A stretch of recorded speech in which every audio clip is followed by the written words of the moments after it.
I'm Jamie Delane Watson from jamiedelanewatson.com. Thank you so much for watching today. Today's video is all about how to shoot in low light situations. If you're a wedding photographer, which I am, we're going to run into these situations a lot. Darker getting ready, spaces, reception lighting, candlelight, all low light environments. So today I'm going to show you how to shoot inside. It's a cloudy day outside, it's close to sunset, so it's not very bright in here. We have all the lights off, which I do recommend in low light situations because then you don't get a mix of color temperatures. I don't want some fluorescent lights on or a light bulb. I really want just the natural light. So first you're going to position your subject as close to the light as possible, which is what you see on the couch behind me. And then you're going to want to set your ISO to 1600 or 3200. I find most of the cameras nowadays, you're really not going to see much grain if it's properly exposed.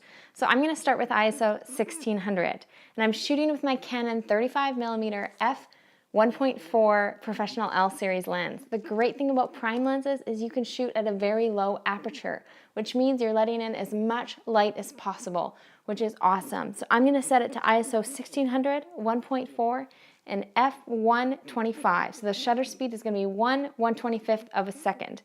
Oh, did I say f1.25? That's not what I meant. Shutter speed, 1/125th of a second. So let's see this in action here. All right, so I have my couple here, and they're just going to be hanging out looking right at me to start. And I already told you guys my settings, so I'm going to take a test shot here, see what that looks like. I think that looks awesome. A few more here. Now I'm going to have you guys look right at one another there for a few. Awesome. And then now can you guys both look right out the window? Or Brandon, you'll be looking at Jen, and Jen, you'll be looking out the window. It's perfect. I'm going to go a little bit closer for one here.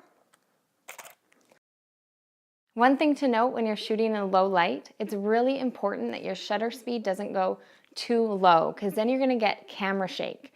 So a really good rule of thumb is that whatever the length your lens is, so this is a 35mm lens, the lowest you would possibly want to go is 1/35th of a second. Even then you would need quite steady hands, but if you really like hold your breath and kind of stabilize yourself against a wall in certain situations, if you needed to do that, that would be great. But there's nothing that ruins a photo more than having like the motion blur, if it's not intentional, of course, or you're not trying to show movement in a photo. So really be aware of that. And then so as I said, the exposure is the most important thing because that's what really shows the grain. So if I didn't feel like I could get an in-focus photo at ISO 1600, I would not hesitate to go to ISO 3200 so that I could get a quicker shutter speed and get an awesome photo. Thank you guys so much for watching today. If you want to see some real-life examples from weddings that I've shot and different shoots in low light where you can see the ISO I used, the aperture I used, the shutter speed I used, go to jamiedelanewatson.com/lowlight and there'll be a download you can grab that'll teach you all of that information. So if you like this video, please like, subscribe, and comment below. Thank you guys so much for watching. See you next week.